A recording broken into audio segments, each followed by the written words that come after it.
अस्सलाम वालेकुम नाजरीन, आप देख रहे हैं हमारा इल्मी अदबी फ़ेसबुक पेज तहरीक बक़ाए उर्दू। पेश खिदमत है हमारा आज का प्रोग्राम।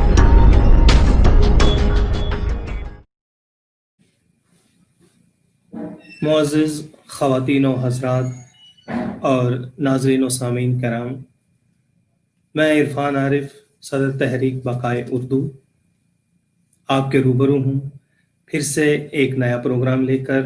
जी हाँ, हस्बे वादा शाम 5 बजे हमारे इस इल्मी अदबी प्रोग्राम में हम हर शाम आपको मुलाकात करवाते हैं किसी न किसी इल्मी अदबी शख्सियत से ही। जी हाँ, उनका ताल्लुक़ चाहे हिंदो पाक से हो या बरे सगीर से या खलीज ममालिक से या फिर दुनिया की जहाँ भी उर्दू की बस्तियां आबाद हैं वहाँ से लेकर हम, वो चाहे हिंदू हो, मुस्लिम हो, सिख हो, ईसाई हो, औरत हो, मर्द हो, शायर हो, अदीब हो, अफसाना निगार हो, मकाला नवीस हो, यहाँ तक के नावल निगार हो, अदब इत्तफ़ाल का माहिर हो, कोई भी हो।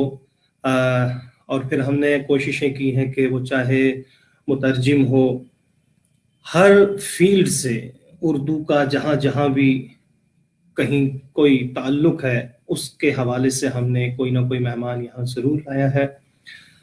एक लफ्ज़ मैंने बातों बातों में इस्तेमाल किया था, उसी की तरफ एक शेर आपको आपकी नज़र करता हूँ कि हमारे मुल्क में इंसान अब घर में नहीं रहते, हमारे मुल्क में इंसान अब घर में नहीं रहते, कहीं हिंदू, कहीं मुस्लिम, कहीं ईसाई लिखा है।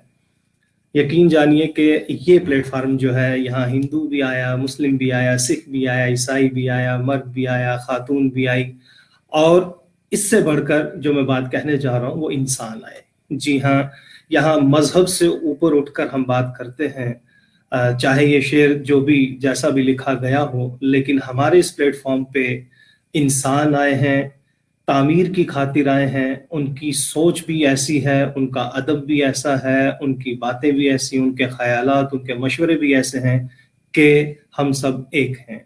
मेरा पैगाम मोहब्बत है जहाँ तक पहुँचे। जी हाँ, ये हमारी आवाज़ है, ये हमारी तहरीक का नारा है। इसी नारे के साथ मैं आज के मेहमान का तारुफ भी आपसे मुख्तसर कराऊँगा, क्योंकि मुफस्सिल जो उनकी गुफ्तगू रहेगी वो हमारी मेज़बान हैं प्रतिमा सिन्हा साहिबा, उनके साथ होगी। जी हाँ, मेरी मुराद आज के मेहमान के हवाले से है। मैं आपको बताता चलूँ कि प्रोफेसर रज़िया सुभान कुरैशी साहिबा आज की हमारी मेहमान हैं। पाकिस्तान कराची से उनका ताल्लुक़ है और इस वक़्त वो अमेरिकन सिटीज़नशिप भी हासिल किए हुए हैं। शायरा हैं, अदीबा हैं, मुतरजिम हैं और बेहतरीन मुसव्विरा भी हैं। आज उनकी गुफ्तगू ख़ास रहेगी उर्दू अदब में तर्जमे की अहमियत। तो नाज़रीन, मैं आपके दरमियान ज़्यादा ना रहते हुए अपनी मेज़बान प्रतिमा सिन्हा से गुजारिश करता हूँ कि वो आएँ और हमारे मेहमान का इस्तकबाल भी करें और उनसे आज जो ख़ुसूसी गुफ्तगू हमने रखी है वो भी आपके रूबरू आएँ और एक दूसरे के साथ मिलकर इस प्रोग्राम को आगे बढ़ाएं। जी शुक्रिया। बहुत बहुत शुक्रिया इरफान साहब आपका, और मुहतरमा रज़िया सुभान साहिबा आपका खैर मकदम। बहुत ही इज्जत और एहतराम के साथ हम खुशामदीद आपको कहते हैं आज की शाम। और जैसा कि इरफान साहब ने बताया कि इस प्लेटफॉर्म पे वो हर शख्स आया है, बल्कि मैं कहूँगी वो हर शख्सियत आई है अब तक। तकरीबन 200 एपिसोड्स के करीब हम पहुँच रहे हैं धीरे धीरे। और वो हर शख्स जो उर्दू से प्यार करता है, जो उर्दू अदब से प्यार करता है, जो इस बात पे यकीन रखता है कि ज़ुबान अच्छी हो तो इंसान के दिल की नेक नियति मालूम चलती है, उसकी खूबसूरती जो दिल की है वो मालूम चलती है, उसके दोस्त बनते हैं और वो जहाँ भी रहे वो एक खुशबू की मानिंद उस पूरी जगह को न सिर्फ खुशगवार बनाता है बल्कि दूसरों को भी मुतासिर करता है। तो बहुत बहुत शुक्रिया हमारे नाजरीन की ओर से प्रोफेसर रजिया सुभान साहिबा का, जो कराची पाकिस्तान से इस समय हमसे रूबरू हैं, और आपने अमेरिकन सिटीजनशिप भी ले रखी है, यानी आप पूरी दुनिया के तजर्बों को अपनी इस बहुत ही प्यारी सी मुस्कुराहट में छुपाए हुए हैं। और ये जानकर मुझे बहुत खुशी हुई और बहुत ही मैं मुतासिर हुई हूँ प्रोफेसर रजिया सुभान साहिबा से, कि आप न सिर्फ कलम की माहिर है, बल्कि रंग और ब्रश से भी आपकी दोस्ती है। तो ऐसा इंसान जो अल्फाज के अलावा रंगों से भी अपने आप को जाहिर कर सके, वो एक तरह से हम कह सकते हैं कि ये अल्लाह की नेमत होती है, किसी को ऐसे नवाजता है वो। तो मैम, सबसे पहले हमारा सवाल वही जो हम हर शाम बिल्कुल एक स्टूडेंट की तरह पूछते हैं। हमारे सामने एक बहुत बड़ी शख्सियत होती है और हम सबसे पहले यही जानना चाहते हैं उनका तारुफ, उनकी इब्तिदाई जिंदगी, इल्मी अदबी सफर और अदब से उनकी दोस्ती कब कैसे कहाँ हुई। इस पर हमें मुख्तसर सी इंट्रोडक्शन आप हमें दें। अस्सलाम वालेकुम। मैं तहरीक बकाए उर्दू की बहुत ममनून हूँ इरफान साहब वालेकुम की, और अस्सलाम। कि आप लोगों ने मुझे इज्जत दी और आज यहाँ इस प्लेटफॉर्म पर आने का मौका दिया। मैं बहुत खुशी महसूस कर रही हूँ कि आज मैं आप लोगों से कनेक्टेड हूँ, दुनिया से कनेक्टेड हूँ और अपने ख्यालात का इजहार और आपसे बातें कर सकूँगी। आपने मेरा मुख्तसर सा तारुफ पूछा है, तो मैं नाचीज़ कुछ भी नहीं, एक आम सी तालिब इल्म हूँ, अदब की, मुसव्विरी की और दुनिया की और ज़िंदगी की। तो मैंने असल में ऑनर्स किया था, फिर इंग्लिश में एमए किया, मास्टर्स किया, फिर उसके बाद मेरा सफ़र शुरू हुआ। मैंने तदरीस कॉलेज में एज ए लेक्चरर काम किया। तकरीबन 37 इयर्स मैंने कॉलेज में पढ़ाया इंग्लिश लिटरेचर, और प्रिंसिपल के ओहदे से रिटायर हुई और फिर मज़ीद 2-3 साल और काम किए। इसी दौरान मैं लिखती रही और मेरी तकरीबन 4 किताबें आ गईं। उसके बाद एक 5वीं किताब अभी रिसेंटली आई है, लास्ट ईयर। और मुसव्विरी रिटायरमेंट के बाद मैंने शुरू की, क्योंकि पहले मेरा शौक था मगर टाइम नहीं था, पैशन बहुत था, बच्चे छोटे थे, मेरे 4 बच्चे हैं, तो उनकी तालीम और उनको उनके मुकाम तक पहुंचाना पहला फरीज़ा था मेरा। तो वो मैंने किया और आज मैं मुसव्विरी भी कर लेती हूँ, शायरी भी कर लेती हूँ, तराजुम भी करती हूँ, और मेरी 2 किताबों पर मकाले भी लिखे जा चुके हैं नमल यूनिवर्सिटी से। बस अदब की खिदमत में और इंसानियत की खिदमत में अब बहुत गुजरता है मेरा। रज़िया मैम, आपकी शुरुआती तालीम, आपका जन्म कहाँ हुआ, फिर आपका जो अमेरिका तक का सफर था वो क्या था, इसके बारे में भी हम जानना चाहेंगे। हुस्ने इत्तेफाक कि मेरा ताल्लुक मद्रास से, चेन्नई, मद्रास, इंडिया और मेरा तमाम मैं का क्या बात है, क्या बात है। सब हैदराबाद, मद्रास से ताल्लुक रहा मेरा। और आपको पता है कि वहाँ बहुत एजुकेशन कितने ज़्यादा, तो मेरे ख़ानदान में, मेरे लोगों में, मेरे मामू जो थे वो भी प्रोफेसर शरीफुल मुजाहिद, वो भी कायद-ए-आज़म अकेडमी के डायरेक्टर थे। तमाम लोगों का ताल्लुक इल्म से रहा है। बचपन से मेरा घराना इल्मी अदबी रहा है, मगर शायरी से दूर-दूर तक लगाव नहीं था। ये तफ़ाक से ये जरासीम कुछ मुझ में ही आए। और मेरा जन्म जो है वो मेरे दिसंबर आ रहा है, 9 दिसंबर को मेरी पैदाइश हुई। मैं सेजिटेरियस हूँ और हम क्या बताऊँ छोटी सी फैमिली है हमारी, इंडिया से हम यहाँ। आपकी शुरुआती जो तालीम हुई होगी उसके बारे में तब कैसा माहौल था? आपने पढ़ाई के दौरान जो जब आपने शुरुआत करी होगी, तो जैसा हमारे समाज में होता है, बेटे बेटी को लेकर थोड़ा सा फर्क होता है, पढ़ाई का अगर पढ़ाई को भी लेकर होता है, तो वो भी एक सफर होता है। जब आप जैसे पहुंच गई हैं एक मकाम पर, यहाँ पहुंचने के बाद पलट कर देखते हैं हम एक बार कि कैसे शुरू किया था, कहाँ से शुरू किया था, पहली किताब कब पकड़ी थी, पहली बार कलम कब पकड़ी थी, पहली बार कुछ लिखा कैसे था, कुछ पढ़ा कैसे था। तो इस पर भी जब हम सुनते हैं तो हमें भी हमारी कुछ यादें ताजा होती हैं और बहुत कुछ सीखने को मिलता है उस सफर से। तो उस सफर के बारे में हम जानना चाहेंगे, आपकी आपका तालीमी सफर जो है उसके बारे में भी। जैसे कि मैंने आपसे कहा कि मैं मद्रास में मेरी पैदाइश हुई, तो इब्तिदाई तालीम मेरी कॉन्वेंट में थी, मद्रास की कॉन्वेंट स्कूल में थी। मैं वहाँ 5th क्लास तक मैंने वहाँ तालीम हासिल की। फिर कराची हम हिजरत करके आ गए, पाकिस्तान आ गए, और यहाँ मैंने 6th क्लास में एडमिशन लिया। और क्लास 8th में आकर मेरे वालिद की डेथ हुई इंडिया में, और मैं पाकिस्तान में थी। तो मुझे वो ज़रा शौक हुआ, काफ़ी बड़ा शौक था मेरे लिए। वहाँ से मेरी समझिए कलम पकड़ा मैंने, वहाँ से मेरी शेर की इब्तिदा हुई। कहते हैं ना कि जब चोट लगती है तो शेर आ जाता है सामने। तो उसी तरह इब्तिदा मेरी क्लास 8 से मैंने लिखना शुरू किया, मगर इतना ज़्यादा वो नहीं था लोगों को, क्योंकि हमारी फैमिली में शायरी, शेर व शायरी का उतना रुझान नहीं था। जर्नलिज्म की तरफ लोग ज़्यादा माइल थे, और लिखने लिखाने की तरफ तो था, मगर अशार और अदब की तरफ इतना रुझान नहीं था। तो मैंने लिखी गज़लें, मगर छुपाए रखी, लिखती थी, इतनी ज़्यादा किसी को दिखाया भी नहीं। फिर जब हम मतलब कॉलेज आ गए, पढ़ाने लगे, तो वहाँ मैंने बाकायदा लिखना शुरू किया। मुशायरों में नहीं जाती थी, किसी मुशायरे को अटेंड नहीं करती थी, क्योंकि घरेलू मसरूफियात बहुत थी, जिम्मेदारियां बहुत थी, मगर मैंने लिखना नहीं छोड़ा, लिखना अपना जारी रखा, क्योंकि मैं समझती हूँ कि जो जहन में जो एक्सप्रेशन है वो सामने आते रहना चाहिए। वो एक दरिया है। Poetry is a spontaneous overflow of powerful feelings, it should go on. तो मैं लिखती रही बगैर इस, मगर रिसालों में छपती रही, अखबारों में देती रही, रेडियो पर भी नशर हुए मेरे नगमे। लिखा तो मैंने बहुत, मगर सामने नहीं आया, इसलिए कि मसरूफियत बहुत थी, और मेरी प्रायोरिटी मेरी फैमिली थी, मेरा घर था। तो उसके बाद समझिए मैंने जब किताबें आने लगी, किताबों पे कुछ अच्छे तासुरात आए, और पहली किताब मेरा इंग्लिश ट्रांसलेशन है, तमाम गज़लों की यानी जो भी राइटर्स हैं, वर्ड्सवर्थ, कीट्स, बायरन, शेले, इनके मैंने मंजूम तराजुम किए। वो बहुत मैंने अपनी बच्चियों की खातिर किए, कॉलेज की बच्चियों की खातिर, कि उनको उर्दू मीडियम होती थी ज़्यादातर, उनको समझ में नहीं आता था अंग्रेजी। तो मैंने कोशिश की कि किसी तरह उनको ये एसेंस मिल जाए पोइट्री का।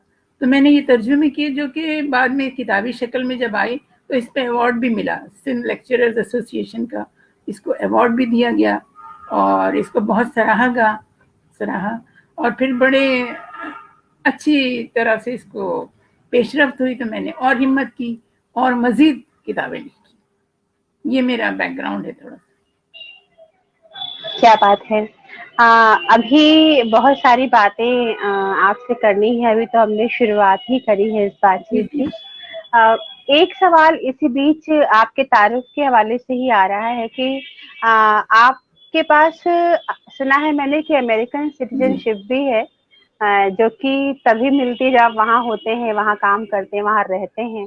तो ये सिलसिला क्या है, कैसे बना, और अभी आप कराची में हैं, तो ये जानना चाहती हूँ कि ये क्या ऐसा हुआ बेटा कि एडिशन कैसे हुआ ये? 2006 में मैं रिटायर हुई, तो मेरी बेटियां अमेरिका में थी, 2 बेटियां मेरे अमेरिकन सिटीजन, मैरिड, उनकी शादियां वहाँ होकर गई थी। तो उन्होंने फिर स्पॉन्सर किया, उन्होंने कहा कि आप इधर आ जाएं। तो फिर अमेरिका चले गए, मैं और मेरे हस्बैंड। वहाँ हम 3 साल हमने गुजारा। फिर वहाँ जाहिर है अप्लाई किया तो सिटीजन हो गए। तो हमारा आना जाना लगा रहता है बच्चों के पास। मेरे बच्चे अमेरिका में हैं, फिर इंग्लैंड में हैं, तो इस लिहाज से हमने सिटीजनशिप ली, क्योंकि वीज़ा लेना इतना आसान नहीं आता। तो हमने सिटीजनशिप ली, और कभी, मगर मैं तो अपने आप को पाकिस्तानी कहलाती हूँ, और मुझे इसी में फख्र है कि मैं पाकिस्तान की हूँ। जी बिल्कुल, हर शख्स को अपनी मिट्टी से प्यार होना चाहिए, और अपनी मिट्टी से जुड़ा रहकर ही उसको फख्र हो, ये जरूरी है, तभी वो सही मायने में कहा जा सकता है कि एक हसास शख्सियत है, और वो अपनी जड़ों से जुड़ा रहता है, अपनी बुनियाद से जुड़ा रहता है। और मुल्क आपका कोई भी हो, अपने मुल्क से प्यार करना आपका फर्ज भी है, और आपका दीन भी है, आपका ईमान भी है। रज़ा मैम, एक सवाल, अब अगला जो मेरा सवाल है वो ये आपकी किताबों पे। आपकी 5 किताबें शाया हुई हैं, मंजर आम पे आई हैं, और उसके अलावा आपने बहुत सारे ट्रांसलेशन किए, जैसा बताया भी आपने कि बहुत जरूरी ट्रांसलेशंस किए हैं आपने। और हम जानते हैं, जो हम अदब में अदब के लोग हैं या लिखने पढ़ने वाले लोग हैं, हमको पता है कि ट्रांसलेशन एक जुबान से दूसरी जुबान के बीच एक खिड़की होती है, जिसका खुलना बहुत जरूरी है। तो ये एक बहुत बड़ा काम आपने किया। तो पहले मैं आपकी जो 5 किताबें हैं उनके बारे में जानना चाहती हूँ कि वो किताबें क्या हैं, कैसे आई, उनके उन्वान क्या है, उनमें किस तरह से आपने शायरी का कलेक्शन किया है। किताबों के बारे मेरी में हम पहली तफसील से आपके जानना किताब चाहते तो आई है सर्द आग, सर्द आग के नाम से आई है। वो मैं आपको इसका टाइटल पेज दिखाती हूँ। ये है सर्द आग, नजर आ रहा है आपको? हैं। क्या बात है, बहुत ही खूबसूरत उन्वान है, सर्द आग, वाह। और ये मैंने बहुत खुद सुंदर। टाइटल पेज बनाया है। हाँ, ये वो टाइटल पीला पेज और में नीला बहुत सुंदर कॉम्बिनेशन है, बिल्कुल पानी और आग का कॉम्बिनेशन। जी, जी। और मेरी ये किताब आई थी 1997 में, अरे वाह। और इसमें मंजूम तराजुम है तमाम बड़े मतलब पोएम्स की, जैसे ये हिस्सा है। अरे वाह। ये मैं आपको सुनाऊंगी, एक नज्म आपको कीट्स की सुनाऊंगी। बिल्कुल बिल्कुल, हम सुनेंगे जरूर। जी। और फिर दूसरी किताब आई मेरी 2002 में, खामोश दस्तक। जी। तो जी। सर्द आग के हवाले से एक शेर सुना दूंगा आपको मैं, कि न सर्द आग कभी होगी जज्बे दिल की, न सर्द आग कभी होगी जज्बे दिल की, कि इस वजूद में गर्मी तेरे ख्याल की, कि इस वजूद में गर्मी तेरे ख्याल की। और फिर दूसरी किताब आई खामोश दस्तक। खामोश दस्तक मेरी आई तकरीबन 2002 में। वो इस उन्वान से मैं आपको दिखा दूँ, ये है खामोश दस्तक। और इस उसके बाद तीसरी किताब आई सीपियां मोहब्बत की। फिर चौथी किताब आई मकान ना मकान, इसका टाइटल पेज भी मैंने ही बनाया। बहुत ही और फिर खूबसूरत, बहुत ही हाँ, खूबसूरत। और फिर लेटेस्ट जो मेरी आई है वो आगही की मंजिल पर, आगही की मंजिल पर। मैं वाह। आपको मैं इसलिए टाइटल ब्लू दिखा रही हूँ। ब्लू शेड से आपको खास मोहब्बत लगती है। जी जी, नीला रंग इसलिए जो है दिखा रही हूँ कि आसमान का और मेरी समंदर का, वो पेंटिंग्स आपके हैं। बड़े करीब लगता है। जी। जी, तो बहुत सुंदर है, बहुत जब सुंदर। मैं पढ़ा रही थी वाह। ना सिन्हा, तो मुझे था कि जी। बच्चियों के लिए मैं जैसे इंटर को पढ़ाया और बीए को पढ़ाया इंग्लिश, तो पोएट्स जो भी पोएट्स थे उसमें कोर्स में सिलेबस में मैंने उनको ट्रांसलेट किया, ठीक है ना। उसके बाद जब फुर्सत मिली तो मैंने मौलाना रूम को ट्रांसलेट किया, कुछ कुरान शरीफ की तफसीर को ट्रांसलेट किया। अब मैं मौलाना रूम पे काम कर रही हूँ। तो बस ये ट्रांसलेशन है। और अगर आप चाहें तो मैं आपको जॉन जॉन कीट्स की, अगर आपने पोएम पढ़ी हो, लाइन्स फ्रॉम एंडीमियन, जी। उसका तर्जुमा अगर कीट्स सुनना की चाहें तो वो सुनाओ। कविताओं के तर्जुमे बिल्कुल बिल्कुल बिल्कुल सुनना जी, चाहेंगे। तो जॉन कीट्स का एक पोएम थी लाइन्स फ्रॉम एंडीमियन, तो उसका मैंने तर्जुमा किया है कि हुस्न क्या चीज़ है वो बता रहे हैं। हुस्न की तारीफ में जॉन कीट्स ने क्या कहा है, ये उस पोएम में है, और ये एक लफ्ज ब लफ्ज तर्जुमा है। ये मेरा अपना, इसमें कोई दखल नहीं है, ये लफ्ज ब लफ्ज तर्जुमा है। मैं आपको सुनाती हूँ। हुस्न एक दायमी मुसर्रत है, हुस्न एक दायमी मुसर्रत क्या है, बात। हुस्न सर चश्मे मोहब्बत है, हुस्न वो है जिसे जवाल नहीं, हुस्न जिसकी कोई मिसाल नहीं, वक्त के साथ साथ बढ़ता है। अब आप इसमें देखें कि हुस्न की तारीफ ये की जाती है हमारे माशरे में कि हुस्न जवाल, यानी जवानी ढलती है, हुस्न जवाल पजीर है। मगर जॉन कीट्स कहते हैं कि हुस्न वक्त के साथ बढ़ता है, हुस्न वक्त के साथ साथ बढ़ता है, उम्र के साथ ये निखरता है।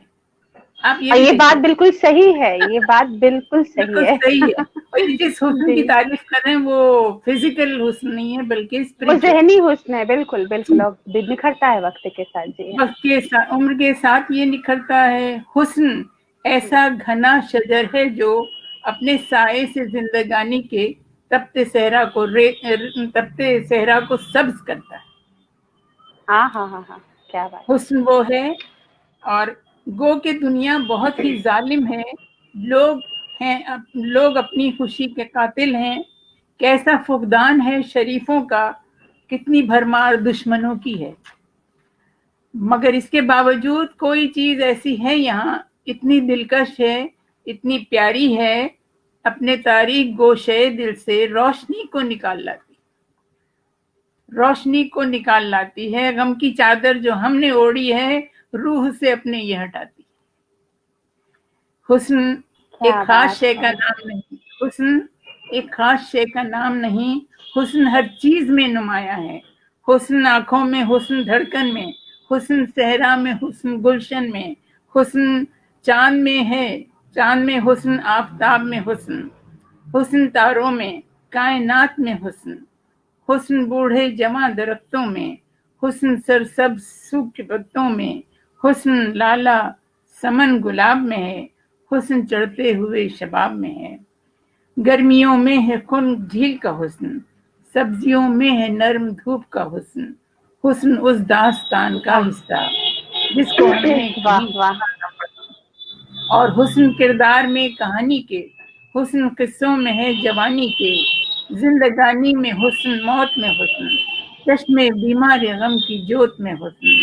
मुख्तसर ये कि हुस्न सीनों में, कतरा फतरा फलक के गोशों से मिसले आबे हयात गिरता है। वाह वाह, क्या बात है। रज़िया मैम, हम चाहेंगे कि आप एक नज्म हमें और सुनाएं, और तब तक मैं बस आपसे 1 मिनट की माजरत चाहूंगी, और फिर मैं आपके अच्छा सामने आपको दिखाई देने लगूंगी, वैसे मैं आपको सुन रही हूँ। और मैं आपको बस चाहती हूँ कि आप एक नज्म हमें और सुनाएं, तब तक मैं लौटती हूँ। जी जी। अच्छा ठीक। तो एक नज्म में जी मौलाना इरशाद। रूम की सुनाती हूँ, जो मैंने तर्जुमा किया है। ये सूरतुल मौलाना और रूम मैं की। एक चीज मैं जरूर बीच में बोलना चाहूंगी, इससे पहले कि आप अगली नज्म सुनाएं। एक चीज मैं बोलना चाहती हूँ रज़िया मैम, जी जी कि आपने किड्स की कविता, किड्स की पोयम का तर्जुमा अभी हमें सुनाया।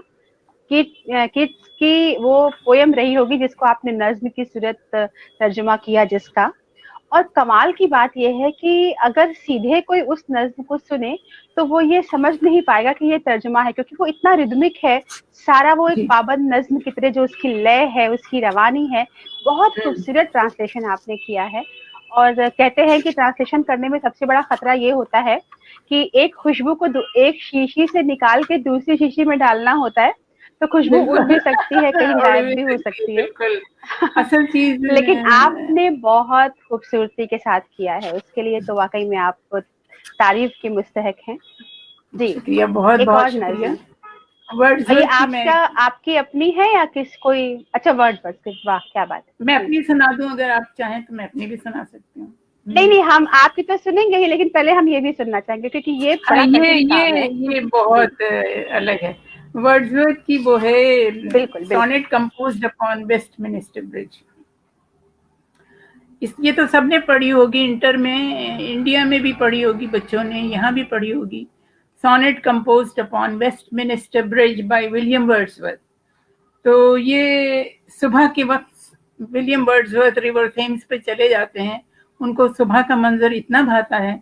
और London is a very big city and a busy city. वहाँ इस वक्त संडे है और खामोशी है। तो वर्ड्सवर्थ इतने इंस्पायर होते हैं इस मौसम से कि वो ये पोएम लिखते हैं, सोनेट कंपोज्ड अपॉन ब्रिज पे लिख के। तो ये मैंने इसका तर्जुमा किया है कि जमी पे इससे हंसी तो नहीं कोई मंजर, जो पेश कर सके मखलूक को मेरा खालिक।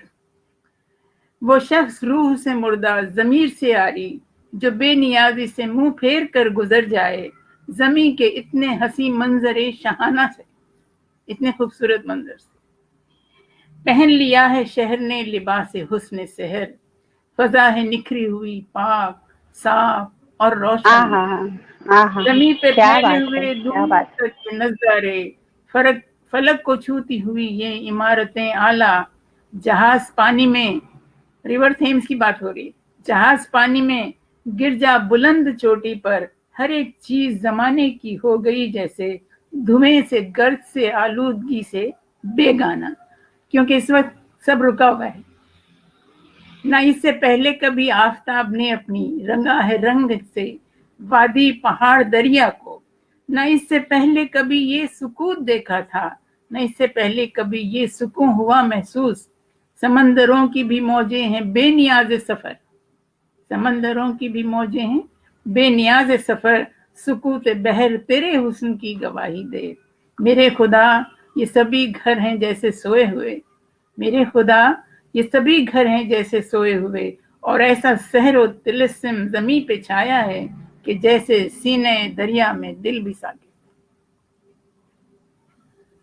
क्या बात है, क्या बात है रज़िया मैम। मैं कहना चाहूंगी कि किड्स और वर्ड्सवर्थ की कविताओं की खूबसूरती अपनी जगह, लेकिन उनके तर्जुमों की जो ये आपने जो किया है ये ट्रांसलेशन, इसकी खूबसूरती बिल्कुल अलग है, अलहदा है। और ये अपने आप में एक मुकम्मल नज्म बन के निकली है। और जी इतना खूबसूरत इंग्लिश से उर्दू में अगर तर्जुमा किया जाए तो मुझे लगता है कि ऐसे बहुत सारी चीजें हैं जो इस तरीके से ट्रांसलेट की जानी चाहिए कि उस जी जुबान जी की भी खूबसूरती बनी रहे और जो लिखने वाले ने रूह डाली है उसकी और पोयम फिर में वो भी उस हाँ, इसमें ट्रांसलेशन ना में आ लिटरेचर सके। को फरोग बहुत मिलता है, मुख्तलिफ लिटरेचर आप जान पाते हैं, आपको पता बहुत चलता ज्यादा, है। जिस बहुत तरह ज्यादा। नॉवेल्स की ट्रांसलेशन होती हैं, जी, लेकिन ड्रामा। मैं हैरान हूँ, जी जी मैं लेकिन हैरान ये हूँ कि आपने जो अल्फाज इस्तेमाल किए हैं ट्रांसलेशन में, अक्सर हम जहाँ पे हम मामला जहाँ पे अटक जाता है ट्रांसलेट करते वक्त, कि हम जो जो ओरिजिनल में जो लफ्ज इस्तेमाल किए गए हों उसके बदले में हमें जो अपनी अपनी जी जुबान के लफ्ज डालने होते हैं वो मिल नहीं पाते हैं। लेकिन आपने न सिर्फ अल्फाज डाले हैं बल्कि खूबसूरत और उसी रिदम में, उसी रवानी में, उसी तरीके से डाले बस हैं, वो बहुत कमाल है अपने आप शुक्रिया, में। बहुत बहुत और शुक्रिया। ये इस बात का सबूत है कि आपने खुद कितना पढ़ा होगा, कितना ज्यादा आपने खुद स्टडी की होगी, आपकी जी कितनी, जी बिल्कुल। कहते हैं ना कि खजाना आपका कितना है कि आप कोई भी लफ्ज कहीं से निकाल के कहीं पे भी डाल सकते हैं। हम आपको बता दें कि हमारे तहरीक बकाए उर्दू के इस इल्मी अदबी प्रोग्राम में बहुत सारे लोग नाजरीन हमारे दोस्त अहबाब रोज शाम की तरह हमसे जुड़े हुए हैं। मैं एक बार उनको आपका सलाम और उनके लिए उनका मेरा सलाम आप तक पहुंचा देती हूँ।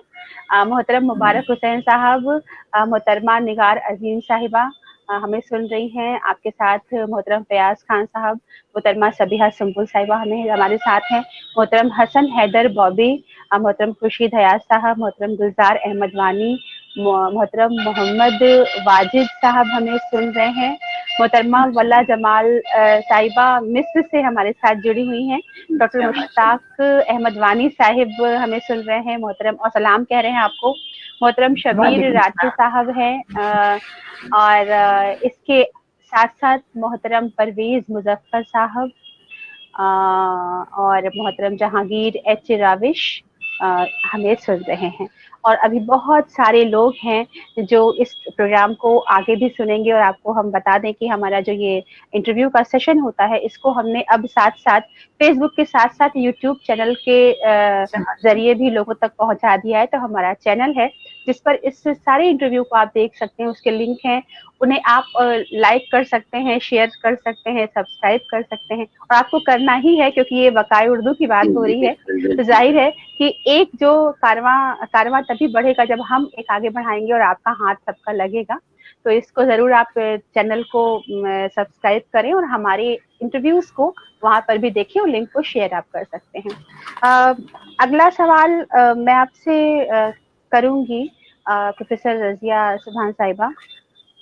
आपके 2 किताबों पर थीसिस भी लिखे गए हैं और ये बड़ा एजाज होता है किसी भी अदीब के लिए, किसी भी शायर के लिए कि उसकी तख्लीकात पर थीसिस लिखे जाएं, लोग उनको पढ़ें और न सिर्फ पढ़ें बल्कि पढ़कर कुछ सीखें और आगे बढ़ाएं। तो ये कौन सी किताबें हैं और किस तरह से ये हुआ है और इसका मकसद क्या था इसके पीछे? जी नमल, ये एक्चुअली मैं फेसबुक पर लिखती थी तो नमल यूनिवर्सिटी की एक उस्ताद थी जो उर्दू डिपार्टमेंट की थी, उनको मेरी शायरी बहुत ज़्यादा पसंद आई। तो उन्होंने मुझसे कहा कि मैडम आप अपनी किताबें भेजिए, हम अपने बच्चों को देना चाहते हैं जो मास्टर्स करना चाहती हैं। तो मैंने सरदाग उनको बहुत पसंद आई क्योंकि वो एक यूनिक बुक है जिसमें ट्रांसलेशन आपको मिलेंगे।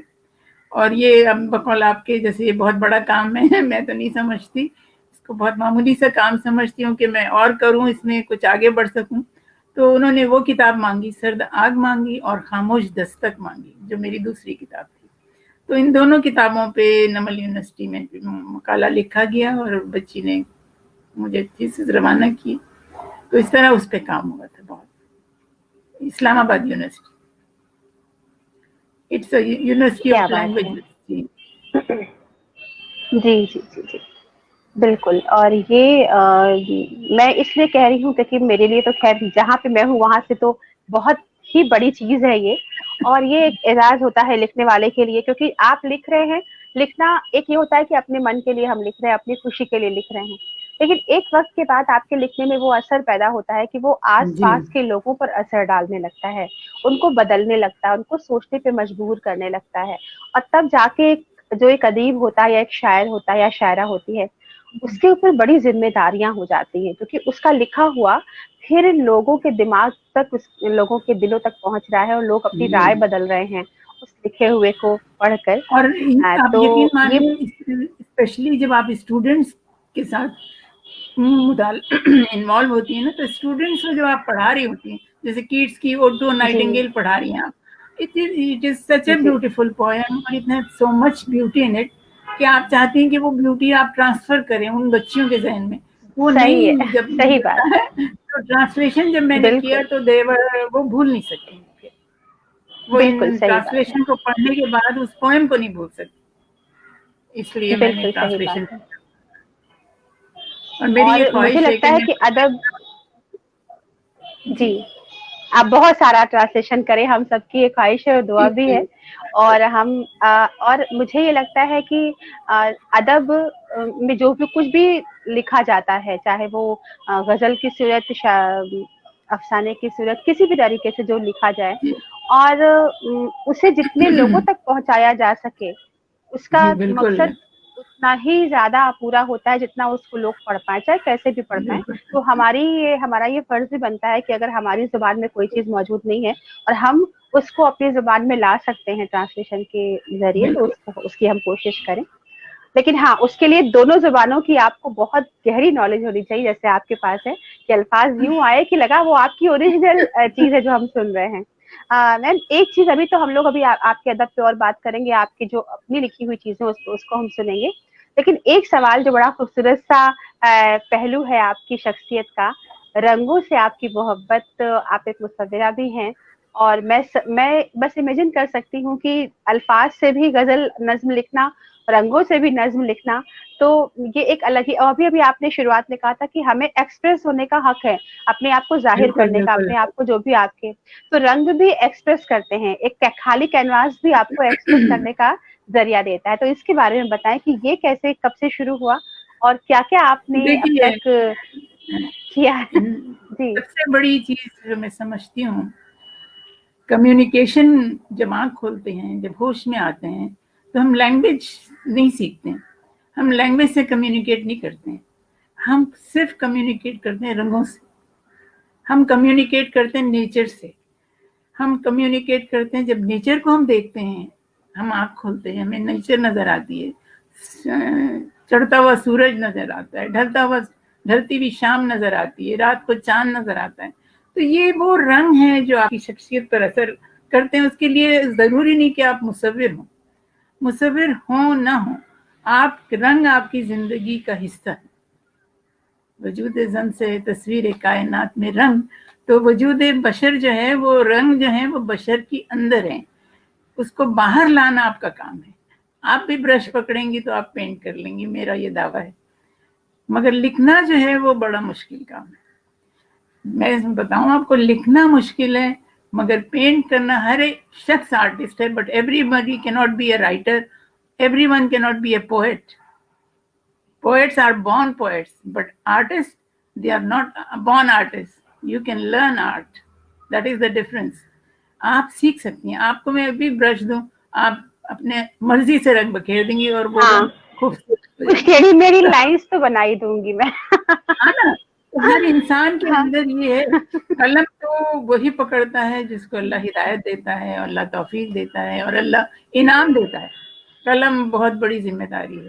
ब्रश बिल्कुल, आपकी अपनी शख्सियत है, वो क्या बात आपकी है, जिंदगी है, चारों तरफ रंग क्या ही बात रंग है है। आपके। उसके लिए कोई आपको मेहनत नहीं करनी पड़ेगी। और मैंने तो आप कहते हैं कभी कभी आप किसी मूड में लिखते हैं, किसी मूड में पेंटिंग करते हैं, तो आप कैसे कैसे कभी जब आपको देखिए, किस मूड में होती है जब आपको लगता है कलम रख के थोड़ा ब्रश उठाना चाहिए मुझको? मैं अपनी बात बताऊं, लिखने के लिए ना मुझे कोई जगह की कैद नहीं है, ना मुझे साइलेंस चाहिए, ना डोंट डिस्टर्ब का बोर्ड चाहिए।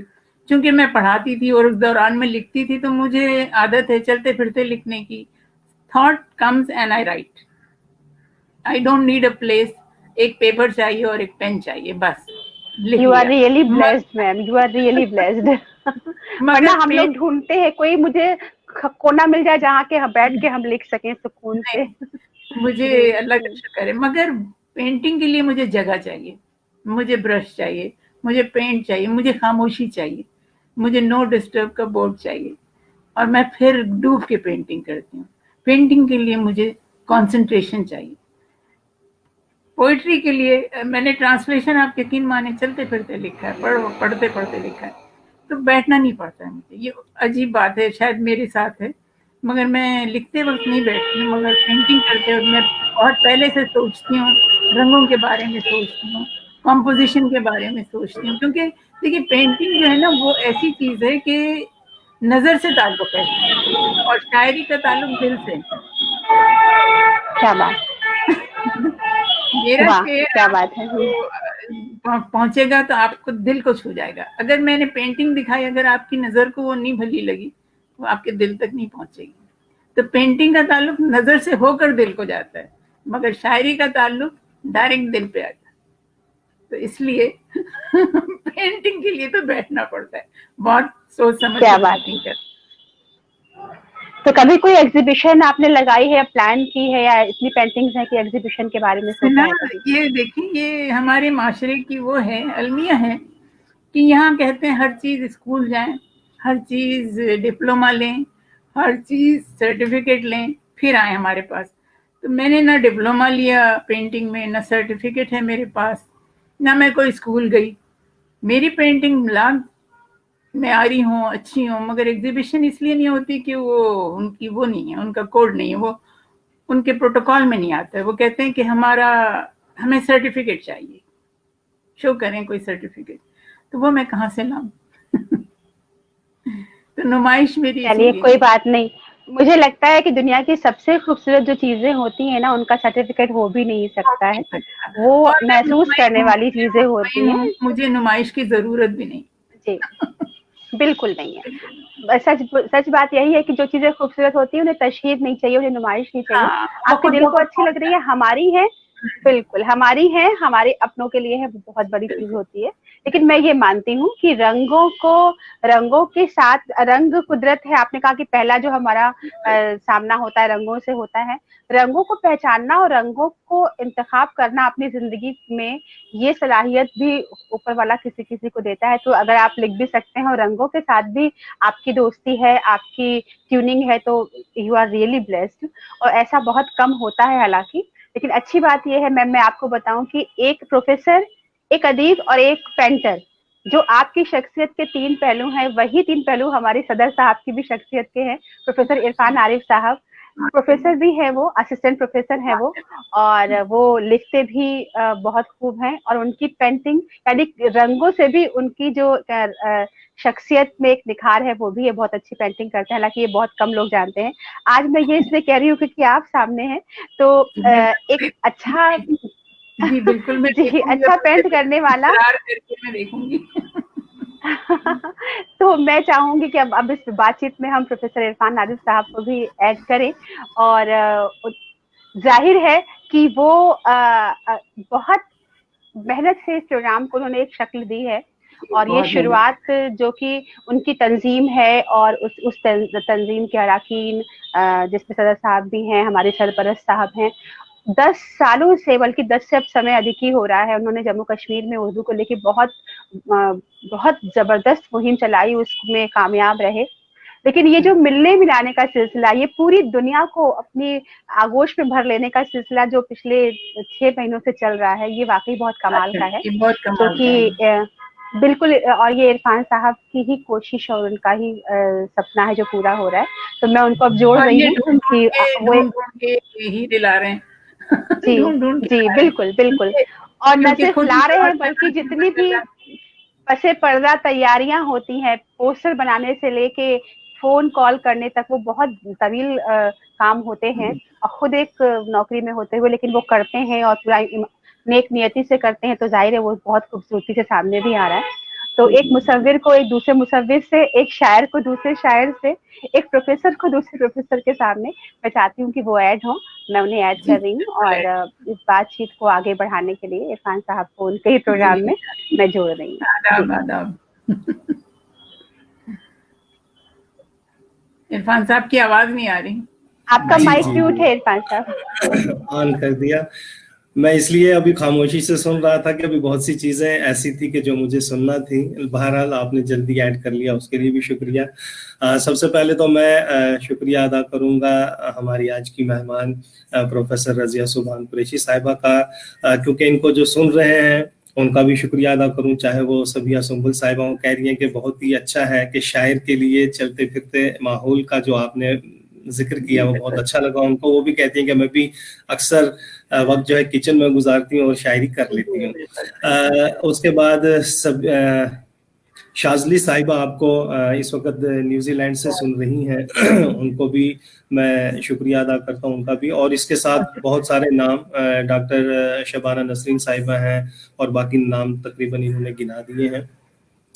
मैं अभी चूंकि जो सुन पा रहा था उसमें अभी तक आपने अपना कलाम नहीं सुनाया। आपने बहुत सी खूबसूरत नज़मों के जो तराजिम हैं वो सुनाए। ये बहुत बड़ा फ़न है, क्योंकि दूसरी ज़ुबान को अपनी ज़ुबान में लाना और ऐसे पेश करना कि वो हमें अपना ही लगे, ये बहुत बड़ा फ़न है। इस फ़न के लिए मैं आपको सलाम करता हूँ। और यकीनन आपने बहुत सा वक्त तदरीस में गुजारा है, तो मैं तो लबकुशाई नहीं ज़्यादा कर सकता, लेकिन आपका कलाम ज़रूर सुनूंगा। और फिर हम अपने नाजरीन की तरफ भी आएंगे, उन्होंने भी चंद सवालात किए हैं, तो मैं चाहूंगा कि पहले आप अपना कलाम सुनाएं। जी। मैं एक मुख्तसर सी नज़्म पहले सुना देती हूँ आपको, मुख्तसर से, क्योंकि आपने मोहब्बत से बुलाया तो मोहब्बत ही इसका उन्वान है। जी जी। मोहब्बत कोरे कागज पर कभी लिखी नहीं जाती, वाह। मोहब्बत कोरे कागज पर कभी लिखी नहीं जाती कि मिट जाने का खदशा है। वाह। मोहब्बत साफ पत्थर पर कभी कंधा नहीं करते, मोहब्बत साफ पत्थर पर कभी कंधा नहीं करते कि पत्थर टूट सकता है। क्या मोहब्बत दिल के आईने पे ही तहरीर होती है, मोहब्बत दिल के आईने पे ही तहरीर होती है। अगर दिल टूट भी जाए मोहब्बत किरचियां बनकर सदा सीने में रहती है, हमेशा जिंदा रहती। जिंदाबाद जिंदाबाद, क्या बात है, बहुत ही खूबसूरत। जिंदाबाद, वाकई किरचियां बहुत ही बनकर वो हमारे सीने में जिंदा रहती सीने में है, ये रहती है, बहुत हमेशा जिंदा रहती है। और वाह। शायरी क्या चीज है, अभी वाह। आपने पूछा था शायरी कैसे करते हैं, तो शायरी वैसे तो मैंने कह दिया कि चलते फिरते करते हैं, मगर शायरी करने के लिए जिगर का खून चाहिए। बेशक तो बेशक उससे बेशक। 3 शेर में फिलिप पेश सिडनी करती का हूँ। भी कोई कॉल था, I dip my pen into my heart and I will write. तो जाहिर सी बात है, जब इंसान अपने जिगर के अंदर खून के वो जी हाथ ना जी। डाले तो तब तक शाहकार तो नहीं शायरी बनता। ये जी। है कि हवा के दोष पर अल्फाज की तस्वीर बनती है, हाँ हवा हाँ के हाँ, दोष हवा के पर दोष। अल्फाज की तस्वीर बनती है, तो फिर जाकर कहीं रुए जमी तहरीर बनती है, वाह। तो फिर जाकर कहीं रुए जमी तहरीर बनती है। कसीरे खूने दिल से सींचना पड़ता है जज्बों को, वाह। कसीरे खूने दिल से सींचना पड़ता है जज्बों को, तो फिर सच्चाई के लहजे की एक तासीर बनती है। वाह, सच्चाई के लहजे की तासीर बनती है। गजल वाह। गजल यूं ही नहीं होती, गजल यूं ही नहीं होती कि इस काविश में शायर के जिगर का खून होता है तो ये जागीर बनती। वाह। हाँ हाँ हाँ हाँ, वाह, क्या बात है, बहुत वाह। बहुत। ये तमाम आप सबकी वो करने के लिए। और चंद शेर में सुनाती हूँ कि सिर्फ जी जी। तेरा पता समझती हूँ, वाह, सिर्फ तेरा पता समझती हूँ, खुद को मैं गुमशुदा समझती हूँ, क्या बात है, हाँ सिर्फ हाँ तेरा हाँ, पता क्या समझती बात सिर्फ हूँ, है, तेरा क्या पता बात है। समझती हूँ, खुद हाँ को खुद हाँ मैं को। गुमशुदा क्या बात। समझती हूँ, जो मेरा असल मुझको दिखलाए, जो मेरा असल मुझको दिखलाए, मैं उसे आईना समझती हूँ। वाह बहुत वाह खूब। वाह वाह वाह वाह, जो क्या मेरा बात है। असल मुझको दिखलाए, मैं उसे आईना समझती हूँ। ये ना मिलता अगर तो मर जाती, ये ना ये ना मिलता मिले। अगर क्या बात, तो मर जाती। तो दर्द मर को जाती। मैं दवा समझती हूँ, क्या बात है, दर्द बहुत को खूब। दवा दर्द को समझना मैं बहुत बड़ी दवा बात समझती हूँ। और आखिरी है। शेर है कि जब वो खामोश रहने लगता है, जब वो वाह। खामोश रहने लगता है, मैं उसे बोलता समझती हूँ। क्या हाँ हाँ हाँ बात हाँ। है, क्या बात। ये इतनी मैं बड़ी उसको बड़ी अलामतें आपने बीच में ला के खड़ी कर दी हैं। मतलब इतनी इमेजिनरी है इनमें कि जो यही चीज शायरी का फन भी माना जाता है कि चीजें खुलकर बयान भी ना की जाए और वो बात वहां तक पहुंच भी जाए जो आप कहना चाहते हैं। वो चाहे दोस्त को आईना समझ के आपने पेश कर दिया या खामोशी को आपने बोलता हुआ पेश कर दिया, ये बहुत बड़ी बात है। वाह। शुक्रिया बहुत बहुत। और एक गजल है कि यहाँ मौजूद होने की निशानी छोड़ जाऊंगी, वाह यहाँ वाह मौजूद होने की निशानी छोड़ जाऊंगी, अधूरी ही सही अपनी कहानी छोड़ जाऊंगी, वाह अधूरी ही सही अपनी कहानी छोड़ जाऊंगी। ये सोचा है कि एक माँ हूं तो बच्चों को विरासत में, ये वाह सोचा वाह वाह, है ये सोचा है कि एक माँ हूं कि तो बच्चों को विरासत में गम अपने साथ लेकर शादमानी छोड़, गम अपने साथ लेकर शादमानी छोड़ जाऊंगी। छोड़ जाएंगे, क्या बात। जमाना चाहे जितना भी तरक्की कर चले, लेकिन जमाना वाह जमाना, चाहे जितना भी तरक्की कर चले, लेकिन मैं नस्ले नौ में एक नानी पुरानी छोड़ जाऊंगी। क्या बात है। वाह वाह वाह वाह वाह। ये लोग मैंने सुनते सुनाते नहीं कहानी भी, तो वही अपने मुझे शेर उसका मफहूम ही याद आ रहा है कि आजकल लोग वो नानी के पास बैठना, वो कहानी सुनना सुनाना, वो बिल्कुल सब बिल्कुल। उस रिवायत को आपने फिर से जिंदा किया। वाह बहुत खूबसूरत। तो इस बीच में चाहे हसन हैदर भाई हो या सबिया सुंबुल साहिबा हो, आलम बनारसी साहब हो, लगातार आपको दाद दे रहे हैं। अब अच्छा, उनके मैं किस हद तक आपको पहुंचाऊं, बस ये है कि वो कह रही है कि बेशक, वाह वाह, क्या कहने, बहुत खूब, बहुत उम्दा। मोहम्मद वाजिद साहब ने बहुत खूबसूरती से दादो तहसीन दी है। उनका एक कमेंट भी मेरे यहाँ से गुजरा था, हाँ, कि बहुत खूब, पैदाइशी शायरा और पैदाइशी मुसव्विर बहुत कम लोग होते हैं, तो ये खूबियां आप में पाई जाती हैं दोनों। जिंदाबाद। तो बहुत ही खूबसूरती से हमारे मेहमान शेर भी सुन रहे हैं, हमारे नाजरीन भी, क्योंकि हमारे नाजरीन भी हमारे मेहमान ही होते हैं, वो भी वक्त निकाल कर आते हैं, तो मैं इनका भी शुक्रिया अदा करता हूँ। इस बीच में आपने बहुत एक बात बहुत कही थी। मैं बहुत बहुत शुक्रिया अदा करती हूँ तमाम सामीन का जो मुझे देख रहे हैं और अपने जी, वक्त का जिया कर रहे हैं। मुझसे नहीं, अगर ज़िया तो कोई, मैं नहीं कहूंगा, ये इनकी मोहब्बत है, कुछ ना कुछ इनकी एक बहुत दूसरे मोहब्बत से है कि ये मुझे आदमी देख रहे हैं। सीखता मैं ही है। बहुत ममनून हूँ, बहुत ममनून। बेशक बेशक, मैं कहूंगा कि एक दूसरे से आदमी सीखता है, सीना दर सीना वो जो रिवायतें चली आती हैं, वही यहाँ भी एक सिलसिला। आप देखिए, मिस्र से भी हमारे साथ जुड़े हैं, न्यूजीलैंड से भी हमारे साथ जुड़े हैं, हिंदुस्तान से भी हैं, पाकिस्तान से भी हैं। तो ये माशाल्लाह, जुड़ने का मतलब यह है कि एक दूसरे के ख्यालात से कुछ ना कुछ तो हम लेते ही हैं। तो बहरहाल, बिल्कुल आपने यहाँ इंटरव्यू के दौरान एक बात की थी जो मैं भी सुन पाया था जी। बैकग्राउंड से। वो आपने रोमी की कुछ जो जी जी, ट्रांसलेशन की है। रूमी की ट्रांसलेशन आसान नहीं है, क्योंकि हाँ, रूमी को इसलिए मुझे समझना। वो जहन में था कि अगर मेरी बारी आई इस प्रोग्राम में अंदर घुसने की तो मैं ये जरूर पूछूंगा, क्योंकि रोमी जो है, जलालुद्दीन रोमी, मैं खुद उन्हें बीए में पढ़ चुका हूँ। हम फारसी में एक मयार मानते हैं, और उनको पढ़ना मीन्स के बहुत सारे इनकशाफात जो हैं फिर से होना। मौलाना रूमी का कलाम ही ऐसा था, मसनवी रूमी हो या खुद इकबाल जैसे शायर ने उनसे फैज हासिल किया है। तो उनकी तहरीरों को पढ़ के मतलब वो जो आपने तासुर पेश किया होगा या जो जिस तरह से भी आपने तर्जुमा किया होगा, तर्जुमा हाँ, किसका किया है और क्या क्या किया है, ये मैं ये जरूर जानता मैं बताती हूँ हूँ। जी कि मौलाना रूम से मैं बहुत इम्प्रेस हूँ। मतलब ऐसा लगता है कि बस उनको पढ़ते जाओ। और 40 रूल्स ऑफ लव मैं हर वक्त पढ़ी, मेरे सिराने होती है, मैं पढ़ती रहती हूँ बुक अलिफ शफक की। वाह और मौलाना रूम का मुझे पर्शियन तो आती नहीं, तो मैंने इंग्लिश पोएम्स पढ़ी जो उनके तर्जुमे हुए हैं, बहुत सारे हुए हैं उनके तराजुम। तो जो पोएम मुझे अपील करती है मैं उसको बार बार पढ़ती हूँ, बार बार पढ़ती हूँ, यहाँ तक कि उसको अपने अंदर फील करने लग जाती हूँ। फिर मैं जाके तर्जुमा करती हूँ। तो एक उनकी पोएम मुझे बहुत पसंद है, द बिलवेड, महबूब के नाम से। वाह अच्छा, महबूब को वो इतना अच्छा डिफाइन करते हैं कि मैं क्या बताऊं। तो उसको मैंने तर्जुमा किया है, आप जरा सुने उसको थोड़ा जी सा जी गौर से। जरूर जरूर जरूर जरूर। ये देखिए, दरे दिल पर मेरे हाँ हाँ हाँ दिलबर की वो पहली दस्तक, वाह वाह वाह दरे दिल दरे पर दिल मेरे पर दिलबर की वो पहली दस्तक। अब दस्तक हुई तो दिल ने पूछा अंदर से, कौन है? बाहर से सदा आई, मैं। जैसे दस्तक दें तो कोई कहता जी मैं, जी तो दिल ने बरजस्ता कहा वापस जा।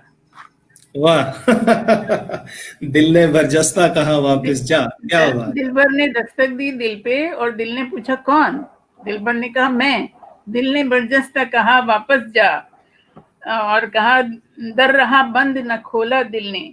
दिल ने दिलबर से कहा, तेरी तकमील अभी बाकी है, हाँ हाँ हाँ तेरी तकमील अभी अभी बाकी है। वाह। हमें हिजरान से गुजरना होगा, हमें हिजरान से हाँ हाँ। गुजरना होगा, उसकी आग में जलना होगा। फिर क्या कहीं बात, जाके तू ये जानेगा और खुद अपने को पहचानेगा। वाह वाह वाह, इस क्या तरह मुझ बात। में उतरना बेसूद, इस तरह मुझ में वाह, उतरना बेसूद। बाद मुद्दत के पलट कर वही दिल पर आया, बाद मुद्दत बाद के मुद्दत के पलट पलट कर कर। वही दिल पर आया। फिर दरे दिल पर दी बहुत हौले से दस्तक उसने, इस दफे हाँ डरते डरते दस्तक। डरते डरते दिल तन्हा ने कहा कौन? दिल ने पूछा कौन? जोश से उसने कहा तू। अब मैं नहीं हाँ कहा, हाँ हाँ हाँ, अब कहा तू। क्या बात है, क्या बात दिल है, वाह महक उठा, दिल महक उठा, खुला दरवाजा, और दिल ने वाह कहा आजा आजा। क्या बात है, दिल वाह महक उठा, खुला दरवाजा, और दिल ने कहा क्या बात, आजा वाह। आजा। बहुत ये खूब, मेरा बहुत घर बड़ी है, बात। मेरे दोस्त है, दिलबर मेरे, है फकत एक मकी का मस्कन, हाँ हाँ है हाँ फकत है एक फकत मकी का एक। मस्कन। हाँ हाँ। और ये मिसाल क्या दे रहे हैं, जिस तरह सुई से धागा गुजरे, हाँ हाँ जिस जिस तरह तरह सुई से सुई धागा से गुजर। धागा गुजरे, इस तरह तूने मुझे पाया है। हाँ हाँ इस हाँ तरह जिस तू मुझे तरह पाने तूने के मुझे लिए, इस तरह तू मुझे पाने के लिए और मैं तुझे पाने के लिए एक ही कल्ब में ढलना होगा, हाँ हाँ एक ही हाँ कल्ब में ढलना होगा, एक ही साथ गुजरना होगा। हम जो तकसीम अगर हो भी गए, रूह तो अपनी फकत एक रहे। वाह वाह वाह वाह, ये दिल पर, बेशक। जिस्म ये दो जान एक, अब और ये इतना अभी तेरी मुश्किल है मेरी सिफान, तकलीफ का इसको उन्वान बाकी पोइट्री में है। लाना, इसको उर्दू में लाना इतना मुश्किल था, मगर मैंने कहा नहीं, किसी तरह लाना है। वाह वाह तो वाह, मैंने बहुत ट्राई किया, खूबसूरत, बहुत अच्छा खूबसूरत। लगा। उम्मीद है आपको समझ में आ गया होगा कि किस तरह। जी जी जी, बेशक नाजरीन को भी। मैं तो इसको आपसे मांग कर, रजिया मैम, आपसे इसको मांग के नोट करके अपडेट करने की सोच रही हूँ। इतना खूबसूरत, इतना खूबसूरत यानी आप कि इसका मैं क्या सोचिए बताऊँ, कि दिल बहुत ही में, खूबसूरत। आप किसी के दिल में जाते हैं तो मैं नहीं कहते, मैं खत्म करके जाते हैं, मैं नहीं, जी, बिल्कुल। मैं बहुत जब खत्म तक खूब। कर। मैं बाकी है तब तक तो आप किसी के हो ही नहीं सकते। हाँ, बिल्कुल किसी सही के बात, मैं की नफी जरूरी है, तू हो जा, मैं वाह नहीं तू। सही बात। तो इस तरह मैंने उनके मुश्किल मुश्किल तर्जुमे किए वो हैं जो। एक कहीं ना कहीं वो भी आता, रांझा रांझा करते करते हीर रांझा होई। तो वही वो बेशक। हो जाता है कि आप बिल्कुल तू बिल्कुल। तू होना पड़ता है, बिल्कुल। मौलाना रूम को इसीलिए लोग पसंद भी करते हैं कि इश्क की इंतहा, इश्क की महराज उनकी शायरी कहलाती है। और मौलाना रूम की फलसफा, तबीयत को समझना, जी जी, माय पहुंचना गॉड। बहुत ही मुश्किल है। और आपने बराह रास्त यानी फारसी से ये अखज नहीं किया है, नहीं आपने नहीं नहीं, फारसी मैंने इंग्लिश वर्जन से से देख के इंग्लिश में यहाँ आया, ये और इंग्लिश से आपने यहाँ लाया, और यहाँ से आज लेकिन इस कहीं भी कुछ कमी नहीं लग रही है। कमाल ये है कि बिल्कुल और लगता है कि अगर ओरिजिनल हम पढ़ रहे हैं। टाइम हो तो मैं एक और सुना दूं कि मुझे जी बहुत जी पसंद है। जरूर जरूर बिल्कुल, बेशक। जरूर। इसमें है द रियलिटी ऑफ लाइफ, इस पोएम का उन्वान है द रियलिटी ऑफ लाइफ। यानी कायनात की हकीकत क्या है, ये बता रहे हैं आपको। वाह, ऐ मेरे रब, दुनिया बज़ाहिर मुंजमद नजर आती है, ठहरी हाँ हाँ हुई, साकित और जामिद, मगर ऐसा नहीं है। बज़ाहिर दुनिया कायनात को देखें तो ठहरी भी नजर आती है, मगर बेशक। ऐसा नहीं है। मेरे मालिक, मुझे दुनिया का वो रुख दिखाना जहां ये दुनिया साकित और जामिद नहीं, गूंगी और बहरी नहीं। मौला, हाँ तूने मुझे मिट्टी से पैदा किया, इसलिए इस मिट्टी पर मेरा हक है। मालिक यहाँ के जर्रे जर्रे का राज मुझ पर आश्कार कर दे, क्योंकि जब तुम, अब देखिए अल्लाह ताला कहते हैं बंदे को बहुत नवाजा है, बहुत इल्म दिया है, मगर अल्लाह ताला ने बंदे को अपनी कायनात का इल्म नहीं दिया।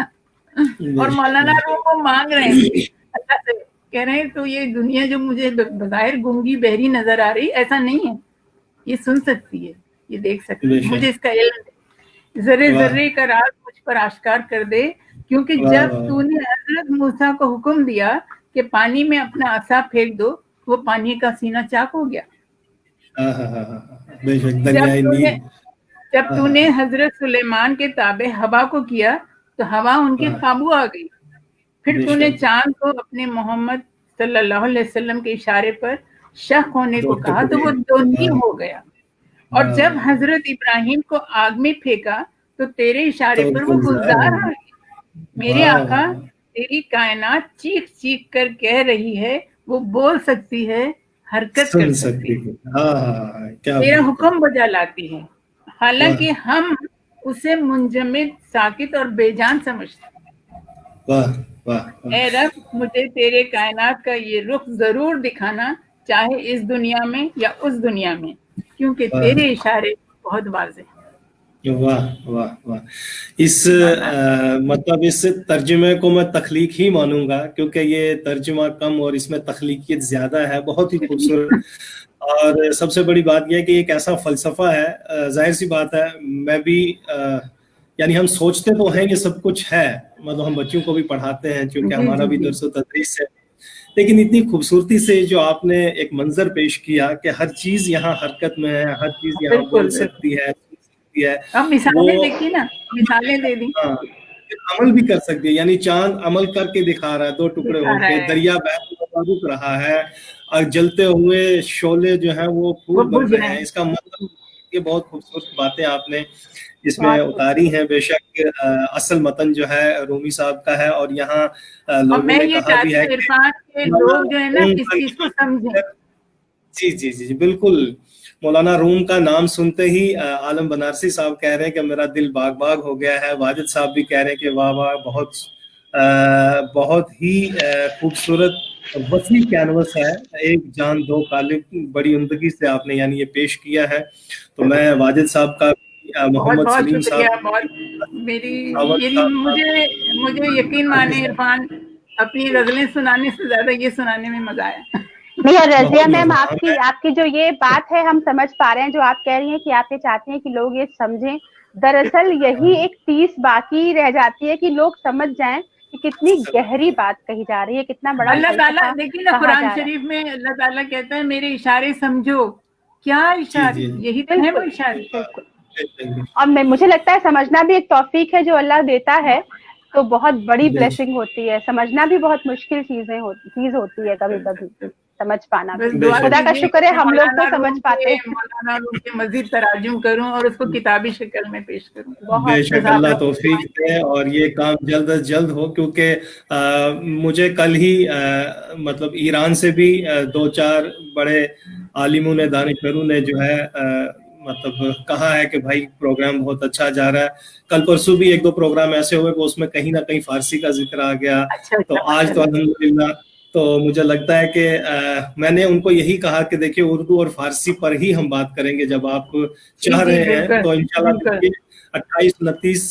28 तो हमारे शिकागो से आ रहे हैं रशीद साहब, 29-30 तक जो है हम पर्शियन यानी फारसी के हवाले से गुफ्तगू करेंगे। हमारे 2-4 मेहमान जो हैं इसी ताक में थे, तो ये बहुत अच्छा लग रहा है कि अभी इससे पहले भी बात हुई थी कि ये सिलसिला जो है मैं अकेला ही चला था जानिब मंजिल, मगर तो ये जो लोग साथ आते हैं बहुत अच्छा लगता है। आज आपकी बात मैंने सुनी, आलम बनारसी साहब ने सुनी, और 10 लोगों ने जो हमारे साथ जुड़े हैं इसके बाद भी जो सुनेंगे, तो कहीं ना कहीं दिल में एक कसक सी पैदा होती है, कहीं ना कहीं कुछ जहन में एक हरकत शुरू होती है कि यार कितना खुश हो। यहाँ तक कि मैं खुद जब दिल्ली में इस बार गया जनवरी या फरवरी में, बहुत खूबसूरत एक किताबी मेला था, मैं खुद मौलाना रूम की 2 किताबें लाया हूँ और कोशिश कर रहा हूँ कि समझ पाऊँ, पढ़ रहा हूँ तो बहुत अच्छा लगा आज आपके इन ख्यालात को सुन के।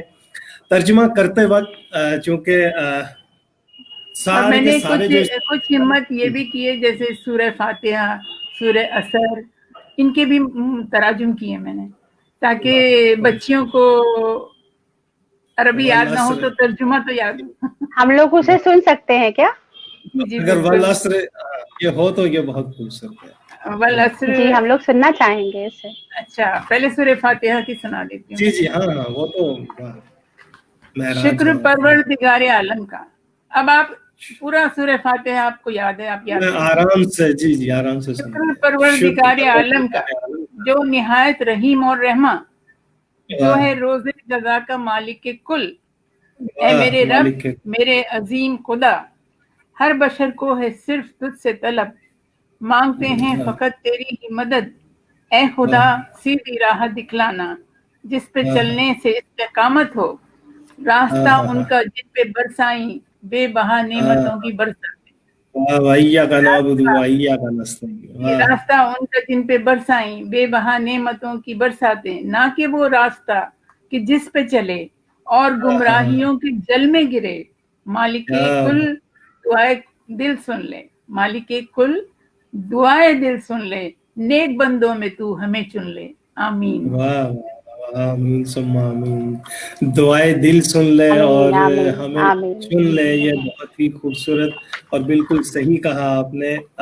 अच्छा, ये नुसरत काजी अली खान, नुसरत अली खान काजी साहब हमारे साथ जुड़ चुके हैं, और वाजिद साहब ने एक बात कही है तो उसी की तायद में नुसरत साहब ने कहा है कि आपकी आमद यहाँ, अब मैं बड़ा अजीब सा लगता है लेकिन जुमला पढ़ देता हूँ कि इरफान साहब आपकी शिरकत से गुफ्तगू का मजा दुबाला हो जाता है। तो बहरहाल वाजिद भाई भाई आपका बहुत शुक्रिया।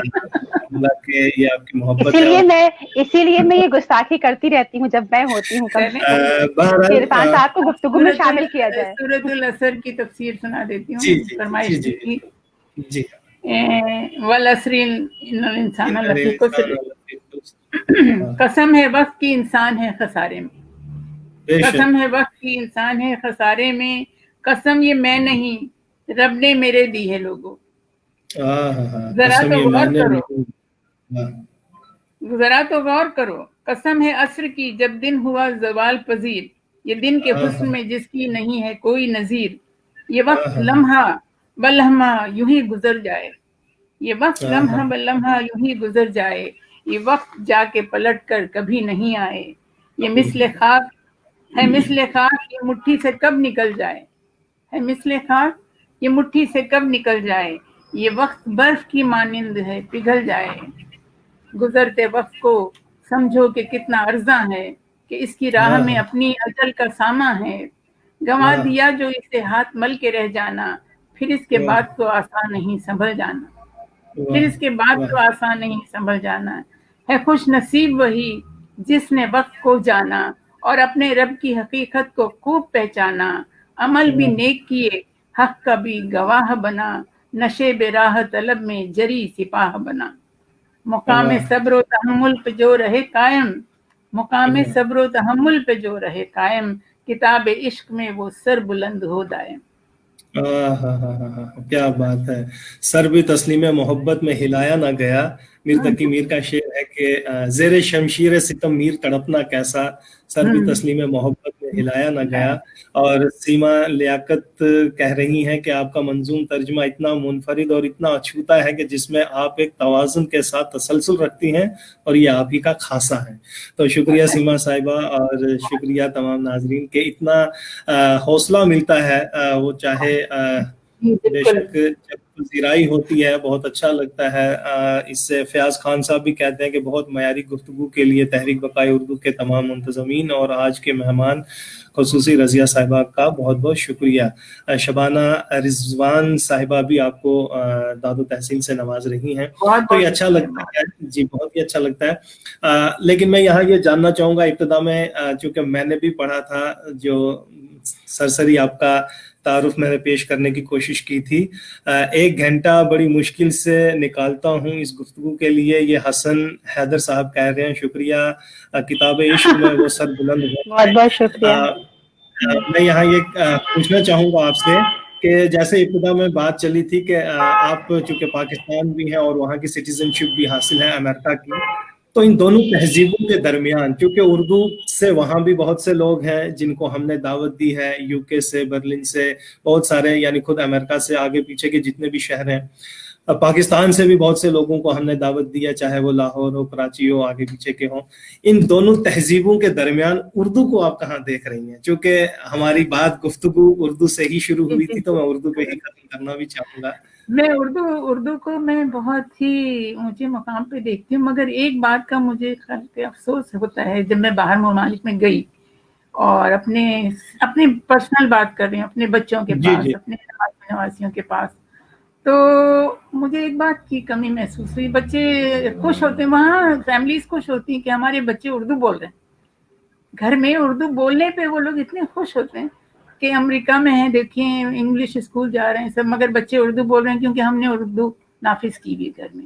मगर वो तो ठीक है, बोल रहे हैं। मैंने सिर्फ एक बात कहा कि ये तो बोल रहे हैं, ना ये पढ़ सकते हैं, ना ये लिख सकते हैं, तो अब मेरी किताबें कौन पढ़ेगा, कौन लिखेगा, कौन समझेगा? खाली बोलना इज नॉट एवरीथिंग ना, स्पोकन लैंग्वेज इज नथिंग, रस्मुल खत बहुत जरूरी है, और उर्दू का रस्मुल खत वहाँ पे नहीं है, वहाँ लिखने पे कोई रुझान नहीं है। वहाँ ज्यादातर जो फैमिलीज हैं बच्चों को बोलने पे तरजीह देते हैं कि हमारे बच्चे बोल रहे हैं, पढ़ रहे हैं, कुरान शरीफ पढ़ रहे हैं, पढ़ लिया, खत्म कर लिया। मैं चाहती हूँ कि बच्चों को लिखना भी सिखाएं, हुरूफ की पहचान बताएं, ताकि कल वो आपको पढ़ सकें। बड़े बड़े जो हमारा लिटरेरी असासा है जो हमारा, उसको हम यूटिलाइज कर सकें, वरना ऐसे ही रह जाएगा ना। अभी नहीं, हमारे बाद कौन अभी हम हैं तो हम उर्दू पे गुफ्तगू कर रहे हैं, बता रहे हैं उनको, कल हम नहीं होंगे तो ये बच्चे उस उर्दू के साथ क्या सलूक करेंगे मुझे नहीं मालूम। बहुत जरूरी बात कही रज़ा मैम आपने, कि कोई भी जुबान आप बोल रहे हैं ये बहुत अच्छी बात है, लेकिन इसको लिखना पढ़ना और शायद सीखने की शुरुआत ही हम तभी कहेंगे जब हम इसको लिखना पढ़ना सीखने लगते हैं। बिल्कुल सही बात है। इस बीच में मैं एक कमेंट जरूर पढ़ना चाहूंगा।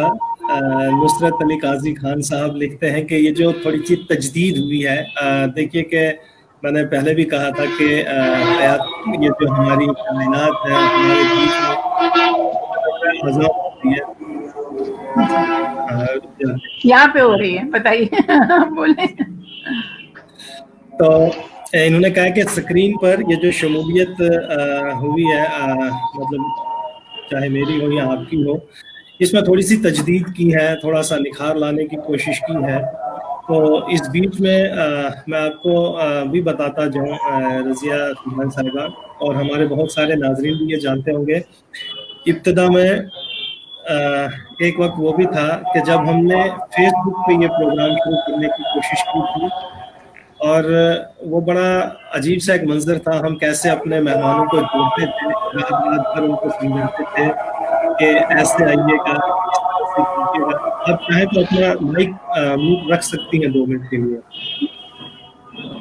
माइक मुझे नहीं नजर आ रहा है अपना, कहने दीजिए, फिर मत कोई बात नहीं, कोई बात नहीं, आप कहने दीजिए। तो यानी वक्त बदलता है, हालात बदलते हैं, इंसान में निखार आता है, जैसे आपने भी कहा। तो इनमें वो तजदीद वाले लफ्ज पे मैं रुक गया हूँ, क्योंकि हर बार हमें बेस्ट की ही तलाश होती है जुस्तजू के खून से। बिल्कुल अभी भी हम कोशिश कर रहे हैं कि भाई हम जहाँ भी हों बेहतर से बेहतरीन अपने नाजरीन तक, अपने सामीन तक, अपने दोस्त अहबाब तक पहुँचा पाएँ। एक वक्त वो था कि जब मैंने आपको कहा कि हम फेसबुक पे अकेले मेहमान को छोड़ देते थे कि आइए आप खुद ही अपना तारुफ दीजिए, आप खुद ही अपना कसीदा पढ़िए, आप खुद ही अपने तमाम हालात को बयान कीजिए, खुद हमारी बात भी कीजिए, कायनात की बात भी कीजिए, अदब की बात भी कीजिए। फिर आहिस्ता आहिस्ता हम एक से दो जुड़े, यानी फिर हम स्ट्रीम यार्ड की वसातत से एक दूसरे के साथ जुड़े और थोड़ा सा ये गुफ्तगू का सेशन शुरू हुआ। फिर बीच में ये जो स्ट्रिप्स चलना शुरू हो गई हैं, जैसे आज हमारे काजी साहब ने कहा भी है कि बहुत अच्छा लग रहा है उनको। तो हम कोशिश हर पल नए और अच्छे की कर रहे हैं, बस आपकी दुआएं, आपके हौसले की जरूरत है। तो वो है कि हम मतलब प्रोफेशनल तो है नहीं, हम कहें कि ये सब हमारे ही हाथ में है, हम भी दरअसल इसके साथ जुड़े हैं, फिर ये वक्त निकालते हैं अपने मेहमानों के साथ जुड़ने का, एक हौसला करते हैं आपसे कुछ सुनने का, आपसे कुछ सीखने का। नाजरीन से भी हमने बहुत कुछ सीखा है, यकीन जानिए, वो चाहे कहीं के भी हों। हमारी बहुत सारी उन्होंने इस्लाह की है प्रोग्राम के हवाले से, गुफ्तगू के हवाले से, मेहमान के हवाले से। तो मैं इन तमाम तर चीज़ों से हटके रस्मुल खत की तरफ आता हूँ, जिस तरफ नुसरत काजी साहब ने भी ये तवज्जो दिलाई है।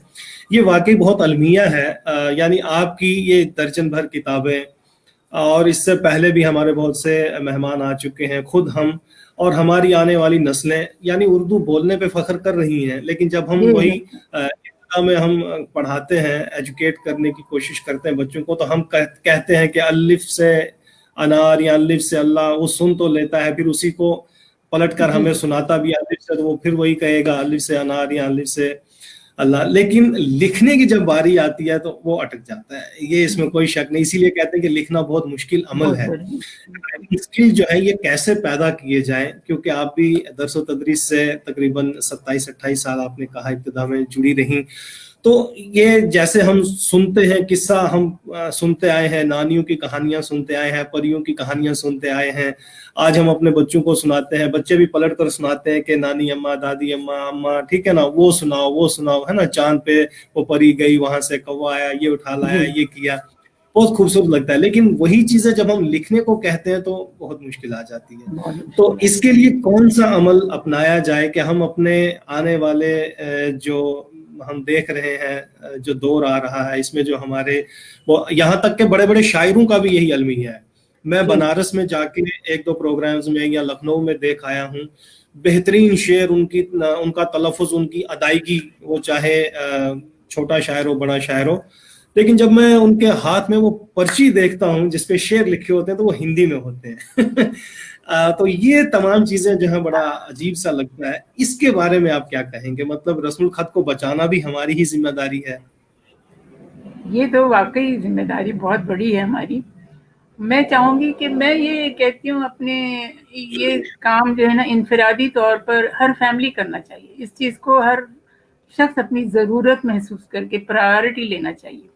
जैसे मैं अपने बाहर मुल्कों की बात कर रही हूँ, जो लोग यहाँ ना उर्दू चूंकि अपनी जबान है ना, तो उसको जैसे अपनी जबान तो बिल्कुल वैसी होती है जैसे घर की बांदी है, उसको यूज कर लो भाई, ठीक है ना।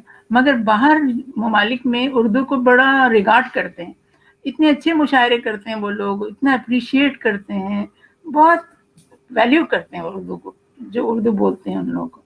तो वो चाहिए कि हमारा थोड़ा सा ट्रेन करें, एजुकेट करें, ऑनलाइन क्लासेस लें, उनकी बच्चों को दिलवाएं। जैसे कुरान शरीफ ऑनलाइन पढ़वाते हैं, फैमिलीज पढ़वाती हैं ऑनलाइन, तो इसी तरह लिखने लिखाने का भी सिलसिला हो, एक टीचर ऑनलाइन बच्चों को सिखाएं, राइटिंग सिखाएं, पढ़ना सिखाएं, मतलब उसकी अहमियत उजागर करें। ये बात रज़िया मैम आपकी बात में इसमें बहुत इत्तेफाक रखती हूँ, क्योंकि उर्दू सीखी जाए ये हम बार बार कहते हैं। अभी इरफान साहब ने कहा कि उर्दू सीखना जरूरी है, मगर उर्दू सीखने के लिए उर्दू सिखाने वाले भी हमें चाहिए। जैसे हम लोगों ने कई बार ये डिस्कशन भी किया है कि हम ऑनलाइन उर्दू के इस पेज पर हम लोग कभी महीने में या एक बार या 2 बार सिखाने वाली बात भी वंस इन अ वीक रखिए। और आप इस प्रोग्राम के में हम लोग जैसे अरबिक सिखाते हैं, यूट्यूब पे डाले हुए हैं, अरबिक सिखा रहे हैं, तो मगर यूट्यूब पे हम लोग इसका काम कर सकते हैं बिल्कुल। जैसे मैं आपको बताऊं, मैं इसलिए मुझे बीच में बोलना पड़ा क्योंकि मेरी मादरी जबान हिंदी है और मैंने उर्दू सालों साल बोली, क्योंकि मेरा पेशा था निजामत करना, एंकरिंग करना, अनाउंसमेंट करना और लिखना। लेकिन वही हाल था जो इरफान साहब ने कहा कि उर्दू में गजल पढ़ रही हूँ लेकिन लिख रखी है हिंदी में, क्योंकि हिंदी मुझे आती है। बाद में मुझे खुद महसूस हुआ कि नहीं, अगर मैं उर्दू पढ़ ना सकूं और लिख ना सकूं तो अधूरा है। लेकिन अभी मैं कहती हूँ कि क्लास 3 के स्टूडेंट जैसी मेरी उर्दू है लिखने पढ़ने में। लैंग्वेज की ब्यूटी यही है कि it should be learned in the same media. अगर उर्दू आप पढ़ रहे हैं तो उर्दू में ही लिखें, उर्दू ही बोलें। तो सिखाने के लिए भी बहुत जरूरी है ये चीज कि इसको सिखाने के भी तरीके शुरू किए जाएं।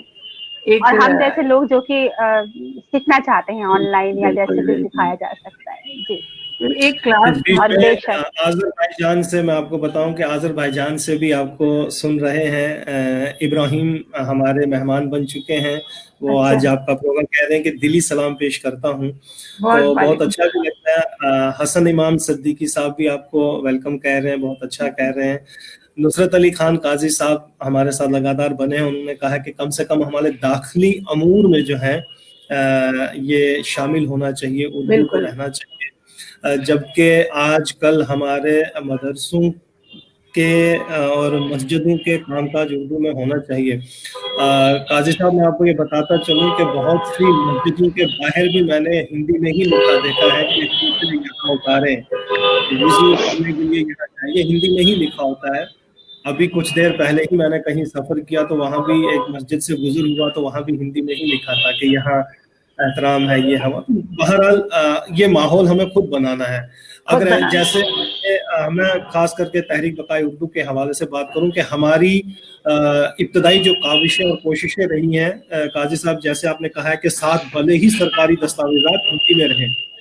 मैं जब यहाँ से बनारस या लखनऊ एक दो इसी प्रोग्राम्स के हवाले से गया तहरीक बकाए उर्दू के, वहाँ भी मैंने जब देखा तो फिर यहाँ आके अपनी सरकारी जुबान की अहमियत और अफादियत को मद्देनजर रखते हुए अपनी सरकार से मुतालबात किए थे कि जैसे मरकज में, सेंटर में कोई भी हुक्मनामा जब जारी होता है वो अंग्रेजी के साथ साथ हिंदी में होता है, तो जी, यहाँ भी आप अंग्रेजी उर्दू के में साथ करें, साथ उर्दू में करें, बिल्कुल, बिल्कुल। बहुत सी कोशिशें की हमने, अल्हम्दुलिल्लाह कई जगहों हमें कामयाबी भी मिली है। हमने sign board, notice board, milestones यानी ये जो संग मील है इनको उर्दू में लिखवाया। चौराहों पे जो बड़ी बड़ी होर्डिंग्स लगा करती थी उसको हमने उर्दू में करवाया।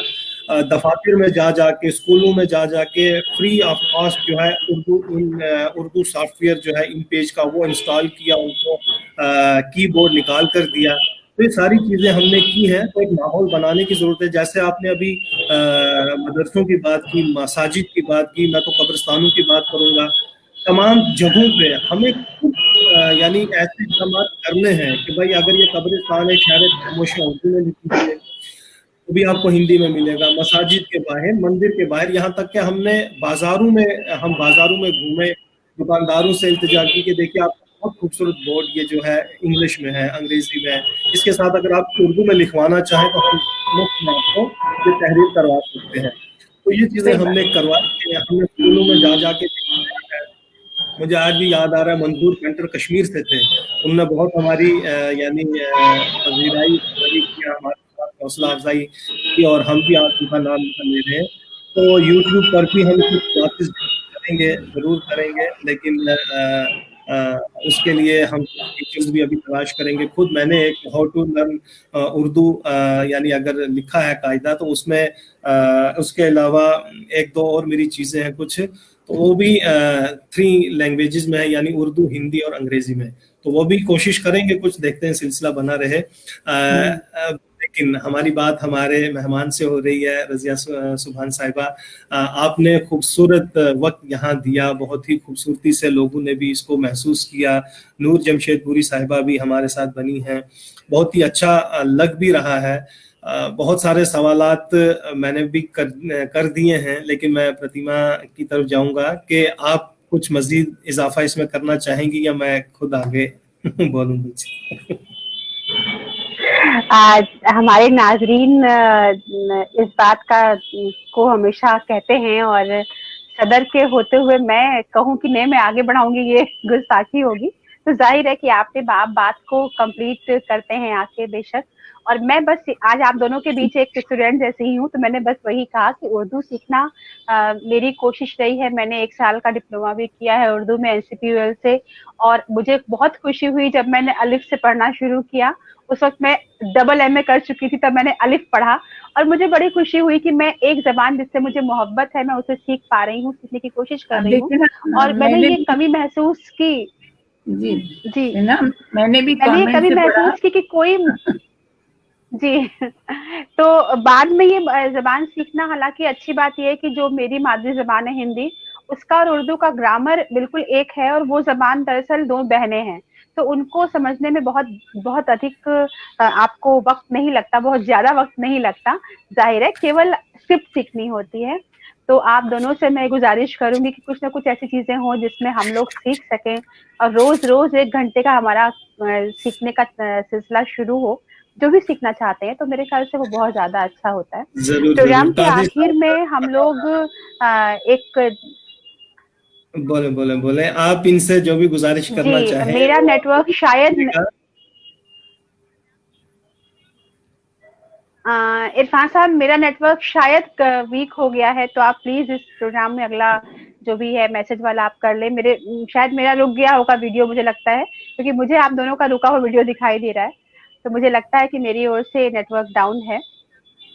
आपकी आवाज तो बहरहाल आ रही है, वीडियो थोड़ा सा फ्लक्चुएट कर रहा है। नुसरत अली खान काजी साहब ने कहा है कि यहाँ मुशायरों जी और मजालिस के बोर्ड भी जो है अब हिंदी में आवेजा हो रहे हैं, लिखे जा रहे हैं, ये तो सही बात है।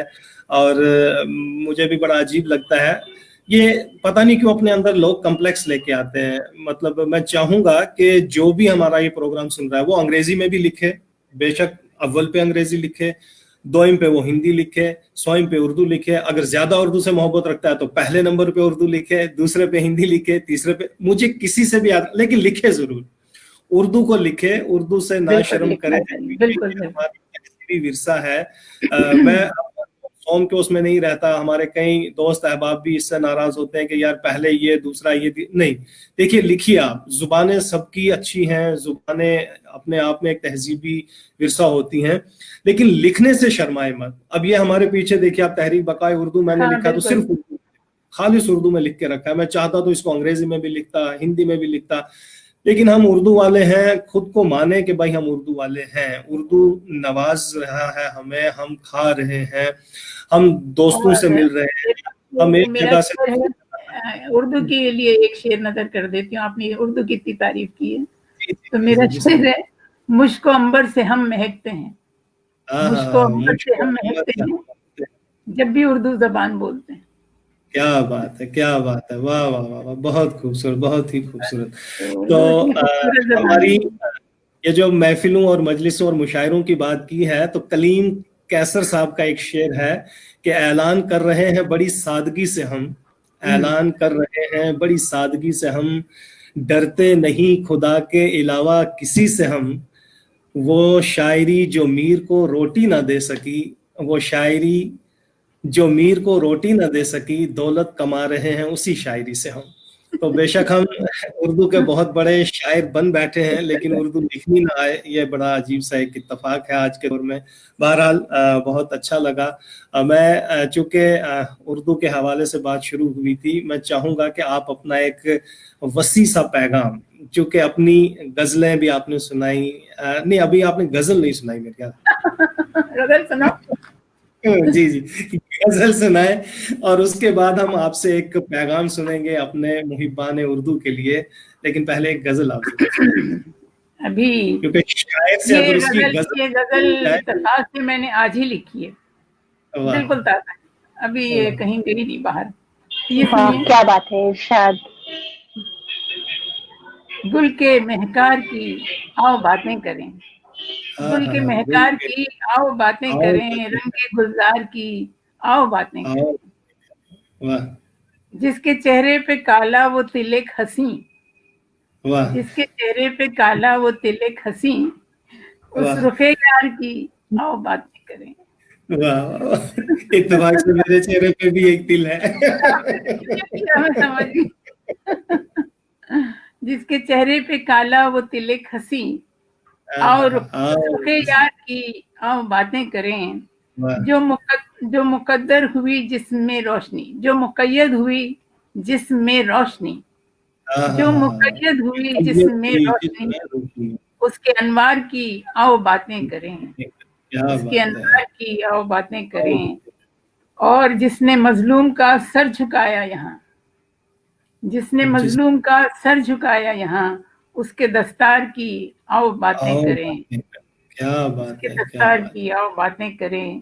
कौल और फेल जिसका नहीं एक सा, वाह, कौल और कौन फेल फिर, जिसका नहीं एक सा, उसके गुफ्तार की आओ बातें आओ करें, बातें कर, क्या बात है, उसके क्या गुफ्तार बात की आओ बातें करें। है, वाह है भरम पार साई का जिनको बहुत, है है भरम भरम पाठशाही का पाठशाही जिनको का बहुत, जिनको बहुत। उसके किरदार की आओ बातें आओ करें, बातें करें, क्या बात है। उसके किरदार की आओ बातें करें। तुम भी वाह बेजार हो, हम भी नाखुश वाह बहुत, वाह तुम भी बेजार हो, हम भी नाखुश बहुत, जिसमें बेमार की हमसे दो चार की आओ बातें बात, करें, हमसे क्या दो बात, चार की वाह। आओ बातें करें। जिंदगी है कठिन, मौत आसान नहीं, हाँ हाँ हाँ जिंदगी है कठिन, मौत आसान नहीं, जिसमें बीमार की आओ बातें करें। हाँ, हाँ, और आखिरी जिसमें शेर है, बीमार की आप बातें करें।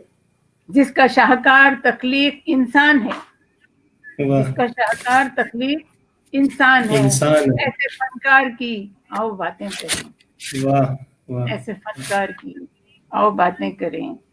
जिसके चेहरे पे काला, आपकी नजर है वाह। जिसके चेहरे पे काला, वो तिलक हंसी उस रखे यार की आओ बातें करें। क्या बात है, बहुत ही खूबसूरत। हसन कमाल साहब का एक शेर इसलिए क्या बात। पढ़ना चाहूंगा क्योंकि मैंने पहले ही कहा था कि यहाँ हिंदू भी है, मुस्लिम भी है, सिख भी है, ईसाई है, लेकिन इंसान नहीं है। लेकिन वो इंसान जरूर है जिनके यहाँ तकब्बुर नहीं है, जिनके यहाँ हसद नहीं है, जिनके यहाँ आजिज़ी है, इनकसारी है, वो इस प्लेटफॉर्म पे हैं। और बहुत अच्छा लगता है आप जैसे मेहमान हमारे साथ जुड़ते हैं, बहुत ही खूबसूरत बातें करते हैं, इत्तेफाक की, इत्तेहाद की, अमन की, सलामती की। तो हसन कमाल का मैंने नाम लिया था, उन्होंने एक शेर कहा है कि गरूर में थे, तकब्बुर में थे, गुमान में थे। गरूर में थे, तकब्बुर में थे, गुमान में थे, कहाँ गए वो लोग, कहाँ गए वो परिंदे जो आसमान में थे। परिंदे जो हाँ, यानी आसमान गरूर में में थे। थे, तकब्बुर में थे, गुमान में क्या बात। थे, कहाँ कहाँ गए वो गए, परिंदे जो आसमान में थे। तो जाहिर सी बात है, हम जमीन की बातें करते हैं, हम बुनियादी बातें करते हैं, हम अदब की बातें करते हैं, बहुत अच्छा लगता है।